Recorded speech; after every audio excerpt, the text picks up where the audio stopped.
저는 북한 연구는 현장에 답이 있다라고 생각을 합니다. 그래서 북한 주민을 만나러 북중 국경에 가거나 또는 러시아에 나와 있는 북한 노동자들을 만나거나 아니면 북중 국경 접경이라고 얘기하죠.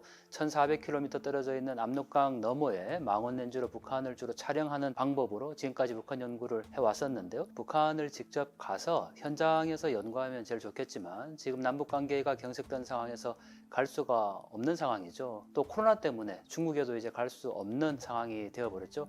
그래서 국내에서 가장 가깝게 북한을 볼 수 있는 곳이 어딜까 고민하다가 병영도나 연평도 지역이 북한에서 제일 가깝다라고 들었고, 거기서 사진 작업을 하고 해안가를 거닐던 중에 북한 쓰레기를 한두 점 발견을 처음에 한 거죠. 그때부터 병영도, 또 연평도, 대청도, 소청도, 우리가 흔히 서해 5도라고 얘기하는 그 지역에 가서 북한 쓰레기를 찾게 됐죠.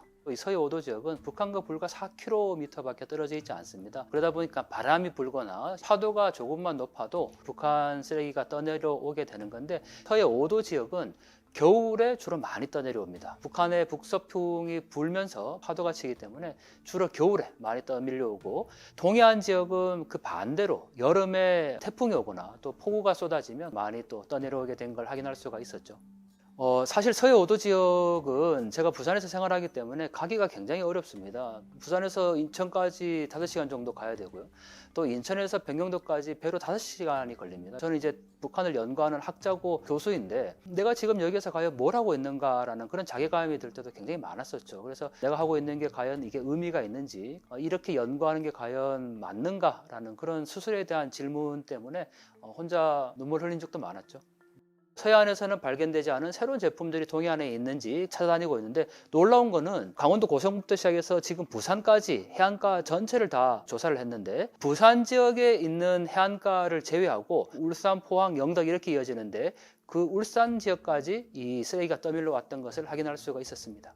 특히 이 동해안 지역에 관심을 두고 있는 것이 바로 원산인데, 원산에는 송도원 종합식료공장이라는 곳이 있거든요. 원산은 마신경 스키장도 있고, 근데 이 원산 제품이 또 서해안에서 잘 발견되지 않은 것도 많습니다. 그 얘기는 결국 원산에서 만들어서 그 지역에서만 소비하는 제품이라는 거죠.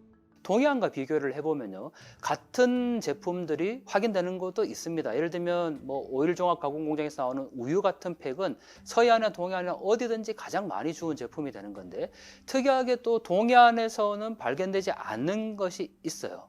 예를 들면 서해안에서 주운 것 중에 에스키모가 있는데, 에스키모 종류만 제가 35종류를 주었거든요. 근데 그 중에 콜라겐 에스키모가 아주 특이하죠. 피부 미용에도 좋고 어린이 영양에도 좋다고 얘기하는 가장 최근에 만들어진 그런 에스키모일 텐데, 동해안에서도 약 30여 종 이상의 에스키모를 주었지만 거기에서는 또 주울 수가 없었고, 또 동해안에서 주운 것 중에 망고 음료수라든지 망고 단물이라든지, 근데 그런 것들은 서해안에서 줍지 못했던 거죠. 근데 반대로 청진에서 생산된 제품이 서해안에서 발견된 경우도 있습니다.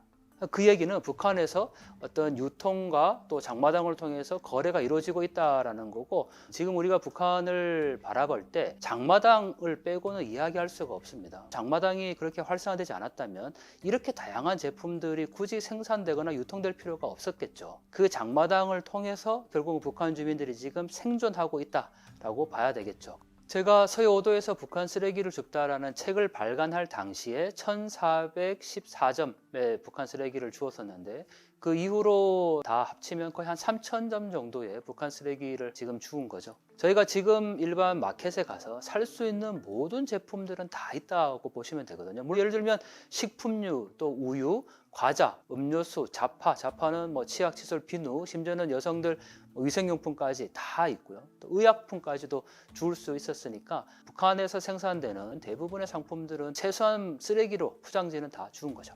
제가 주운 것 중에 상품이라고 얘기할 수 있는 거는 명확하게 북한 거라고 판단할 수 있는 기준이 있어야 되는데, 저는 포장지에 북한의 공장명이라든지 또는 북한식 표기라든지 또 국규라는 게 있어요. 북한에서 이제 국가 규격을 얘기하는데, 그 국규라는 단어가 들어있으면 그건 당연히 북한 제품이겠죠.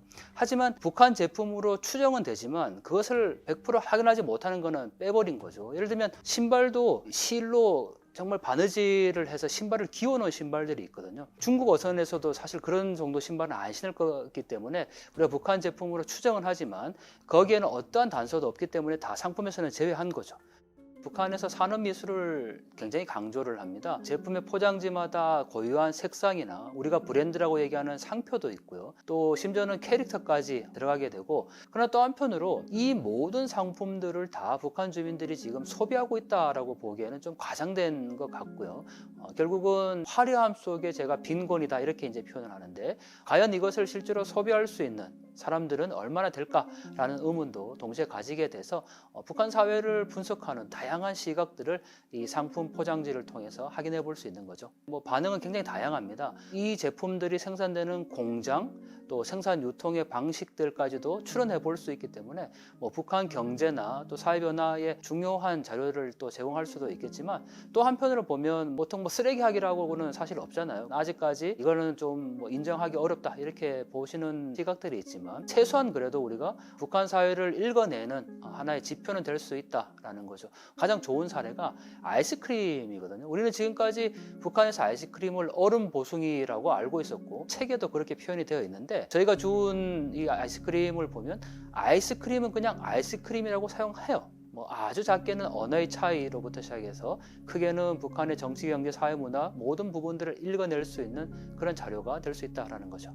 북한에서는 산업 디자인을 굉장히 강조합니다. 예를 들면 태양절이라고 보통 표현하는 4월 15일이나 광명성절 2월 16일이 되면 그걸 기념해서 산업미술 디자인전이 개최가 되거든요. 그 상품의 디자인이 아주 인민들에게 친숙하다, 친근하다 이런 걸 주로 선전하게 되는 거죠. 북한 상품에서 또 하나 강조되는 것은 바로 사상성입니다. 인민들에게 친근한 것을 당이 만들어낸다라는 선전과 함께 그 상표 안에는 반드시 사상성이 들어가야 된다는 거죠.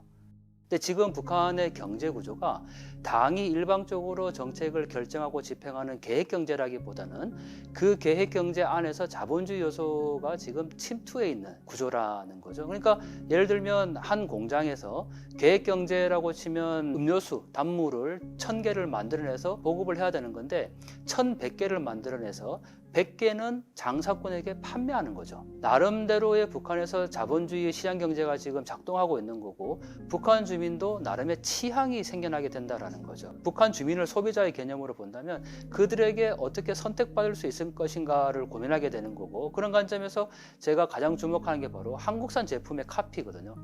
특정한 회사의 라면 포장지가 북한에서 똑같이 생산이 되고 있는데 중국을 통해서 한국 제품이 굉장히 많이 유입이 되고 있고, 그게 장마당에서 거래가 되기 때문에 그런 거에 익숙했던 북한 주민들의 취향을 반영해서 한국산 제품이 많이 또 카피가 되는 것도 볼 수가 있고, 전형적인 상품으로 초코파이를 들 수가 있겠죠. 개성공단을 통해서 초코파이가 많이 유입이 됐고 북한 주민들에게 굉장히 인기가 있었다라고 얘기를 하는데, 북한이 그 초코파이와 동일하게 초콜릿 단설기라는 제품을 만들어냅니다. 북한 주민들, 일부 계층이긴 하겠지만 그래도 개인적인 취향을 고려한 그런 제품들과 또 산업 디자인을 고려할 수밖에 없다. 북한에도 나름대로 지금 핸드폰, 스마트폰을 사용하는 인구가 급증하고 있다고 얘기를 하고 있고, 북한 나름대로 세계적인 기준을 따라야 한다고 늘 얘기를 하거든요. 실제로 식품안전관리체계 인증을 받았다 이런 표현도 포장지에 쓰여 있습니다. 만약에 즉석국수 QR코드를 찍으면 품명, 즉석국수, 또 생산 공장, 날짜 이 정도는 그대로 이제 표현되기도 하고 중국어로 껴져서 나오는 경우가 많습니다. 북한에서 평양을 중심으로 한 대형 백화점이라든지 동네에도 이렇게 그 상점이 생겼다라고 얘기를 하니까 그런 차원에서 물건의 재고라든지 이런 걸 관리하는 그런 정도로 해석할 수 있을 것 같습니다. 제가 가장 아쉬워하는 부분은 생산 날짜가 정확히 표현이 안 된다라는 겁니다. 그러니까 생산 날짜 몇 년, 몇 월, 며칠이라고 이렇게 인쇄는 되어 있지만 거기가 다 숫자는 공란으로 되어 있거든요. 그러니까 정확히 우리가 날짜를 알면 변천사까지도 확인할 수 있는데 그걸 확인할 수 없으니까 좀 아쉽죠. 식품 같은 경우에 유통기한은 대부분 2개월 또는 14일 이런 식으로만 표현되는데, 그러다 보니까 이게 정확히 언제 생산됐고 유통이 언제까지인지를 확인할 수가 없다라는 거죠. 북한에서 가장 중요한 거는 주체이지 않습니까? 예를 들면 음악 같은 경우에도 국내에도 왔던 삼전 간현악단이라든지 모란봉악단, 청봉악단이 있는데 이런 악단들은 다 김정은 시대에 만들어진 악단들이거든요. 김정은이 직접 이 악단들을 관리하고 또 지도하면서 외국에서 가장 명곡들을 제일 먼저 들려줬다라는 거죠. 그러니까 주체라는 거는 전 세계의 기준이 자기들이라는 거기 때문에 전 세계 해외 명작, 심지어는 북한에서 명작 동화도 다 알려주고 그것을 자기식 나름대로 다시 재해석을 한다는 거죠. 그러니까 헬로키티 디자인을 가지고 왔지만 그거를 주체의 방식으로 재해석하고 다시 만들어냈다라는 거에 의미를 두는 거지 그걸 그대로 카피했다고 생각하지는 않는다라는 거죠. 2016년 정도가 되면 김정은은 인민소비품 향상을 굉장히 강조합니다. 그리고 그때 나왔던 단어가 다양화, 다종화입니다. 그래서 똑같은 상품이라도 디자인을 달리한다든지 또 제품의 규격을 달리해서 굉장히 많은 제품들을 그때부터 생산을 하게 되는데 탈북민들에게 이 제품을 보여드리면 2016년 이전에 오신 분들은 대부분 북한에서 이걸 봤다고 증언하지 않습니다. 이건 심지어 북한에서 만든 게 아니다라고까지 증언을 하거든요. 근데 2019년이나 2020년에 탈북한 탈북민들에게 물어보면 장마당에서 이 에스키모를 사 먹었다. 심지어는 35종류를 보여드렸는데 그중에 10종류는 자기가 살고 있었던 지역에서 판매하는 거다. 이렇게 이제 얘기를 하니까요. 결국 2016년 이후에 인민소비품 향상이라는 이 김정은의 교시가 나오면서부터 모든 이 자원들이 지금 이쪽으로 집중되고 있는 거죠. 아무래도 이 공장을 주목해야 되는데요. 제품 10개 중에 7개는 대부분 생산 공장이 평양입니다. 지방에서 만든 거는 거의 없고 또 평양에서 만든 제품, 특히 김정은이 현지 지도를 했던 공장과 지방에 만든 공장의 제품을 비교해보면 굉장히 큰 차이가 납니다. 결국은 이 제품들을 북한에서 다 소비할 수 있는 계층이 아니라는 게 확인이 되는 거고 일반적으로 북한 주민들에게 다 공급된다라고 보기에는 좀 어려울 것 같습니다. 사실 주 원료를 보면 이 화려함 속에 빈곤을 전형적으로 알 수 있는 거거든요. 예를 들면 탄산단물, 북한에서 음료수라고 얘기하는 그 탄산단물의 주 원료는 반드시 8월 풀당이라는 것이 들어갑니다.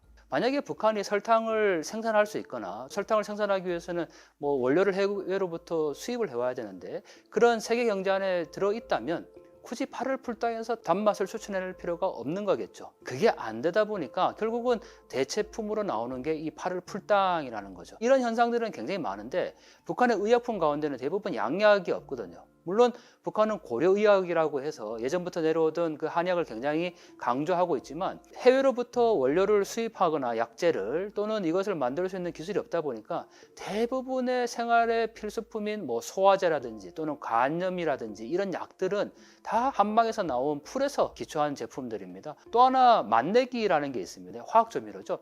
글루타민산 나트륨이라고 포장지에 아주 크게 쓰여 있습니다. 우리는 지금 만내기를 대부분 사용하지 않죠. 경제적인 성장이 어느 정도 되었기 때문에 사람들 인식 속에 화학조미료를 먹는 거에 대한 굉장히 부정적인 인식이 있는 거죠.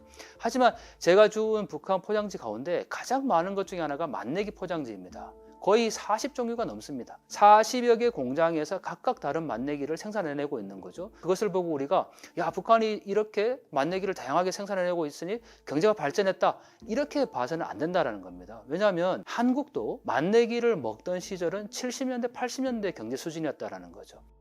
제가 제일 많이 주운 것 중에 하나가 우유입니다. 북한에서 이제 젖제품이라고 부르는데 김정은이 가장 강조하고 있는 게 바로 육아 정책이지 않습니까? 심지어는 신년사에서 육아 정책을 밝혔다라고 해서 막 인민들이 환호하고 뭐 김정은에 감사하는 그런 선전 영상도 저희가 조선중앙텔레비전을 통해서 봤는데 육아 정책이라는 것을 발표했기 때문에 북한에서 가장 많이 지금 만들어내고 있는 게 어린이들의 젖제품. 그리고 한경북도 어느 기업소에서 김정은 장군님의 교시에 따라서 어린이들의 젖제품을 원활히 공급하고 있다. 이런 기사가 매일같이 쏟아지고 있는 거죠. 그것은 김정은이 제시했던 육아정책의 우선순위. 거기에서부터 이 상품이 다양해졌다라는 것으로 연결할 수 있는 거죠. 북한에서는 이 담배라는 거는 기호식품이 아니고 생존의 필수품입니다. 제가 갖고 있는 북한 담배가 200종류가 넘거든요. 그런데 200종류마다 다 고유한 상표와 또 사상이 담긴 브랜드가 있는 거죠. 중요한 건 담배는 뇌물이 아니라는 거예요. 돈을 주면 뇌물죄로 걸리지만 담배는 북한에서 인사치레라는 인식이 있기 때문에 담배를 뇌물로 보진 않는데 이게 현금화할 수 있는 거기 때문에 그렇습니다. 예를 들면 병원에 제가 진료를 받으러 갈 때 병원 앞에는 담배를 파는 상인이 있는 거죠. 그러면 북한 주민이 그 담배를 100원에 사서 의사에게 뇌물로 바치는 거죠. 이게 인사치레인 거예요. 그러면 그 의사는 100원짜리 받은 담배를 그 상인에게 다시 가서 70원을 주고 다시 바꿀 수 있는 거죠. 대동강 주사기 바늘 공장에서 만든 아주 작은 바늘입니다. 주사기 바늘. 북한에서 그 정성제약 종합공장에서 나오는 인것병은 많이 제가 줄 수 있었지만 주사기 바늘을 준 건 처음이었죠. 그래서 그 기쁨에 겨워서 제가 혼자 해안가에서 만세를 불렀죠. 정성제약 종합공장이 북한의 평양에 있는데 이 준공식에 저도 참석을 했었거든요. 이명박 정부 이전에 남북 관계가 좋을 때 NGO에서 정성제약 종합공장을 지원을 했고 거기에 김정은이 이후에 1년에 서너 차례씩 현지 지도를 할 만큼 굉장히 관심을 뒀던 그런 공장이었죠. 그리고 아마 북한의 지금 대부분의 의약품의 공급이 이 정성제약 종합공장으로부터 비롯되는 것이 아닌가 저희가 추정을 하게 되는데 명확하게 다른 공장도 있습니다. 그렇지만 다른 공장에서 주는 인것병이 하나라면 정성제약 종합공장에서 주는 인것병은 10개, 비율이 그렇게 차이가 나는 거죠. 북한의 여성들이 생리대를 사용하지 못하고 광목천을 사용한다라는 증언들을 들어왔는데 이 생리대를 제가 줍고 가장 놀랐던 거는 좀 광고였습니다. 이 생리대를 사용하면 월경의 고통으로부터 완전히 없어지는 것처럼 그렇게 돼 있다라는 거죠. 그리고 그 포장지에 보면 사용 방법이 아주 자세하게 그려져 있습니다. 그 이야기는 그게 보편화되지 않았다라는 거겠죠. 일반적으로 그냥 생리대를 사용할 수 있는 방법을 다 알고 있다면 굳이 그렇게 하나하나씩 그림으로 그걸 표현할 필요는 없는 거잖아요. 한 달에 한 번씩은 꼭 다시 가고 있는데요. 앞으로 계속적으로 이 북한 쓰레기를 줍고 또 거기로부터 나오는 정보를 통해서 북한 사회를 읽어낸다면 우리가 지금까지 알지 못했던 또 다른 북한의 모습들을 보게 되는 거고 또 더 나아가서는 북한 사회를 또 분석하고 예측할 수 있는 그런 부분들도 될 수 있다라는 점에서 앞으로 이 작업은 계속 이어져 갈 생각이고 또 동해안 지역에서 나오는 것과 서해안 지역을 비교해 보는 것도 굉장히 의미가 있을 것 같습니다. 그래서 앞으로 코로나19가 이제 일상으로 다시 회복되고 또 제가 다시 중국에 가서 북한의 모습을 또 촬영할 수 있는 그런 날이 다시 온다고 하더라도 이 두 개 연구는 늘 병행해 가면서 앞으로 이어갈 생각입니다.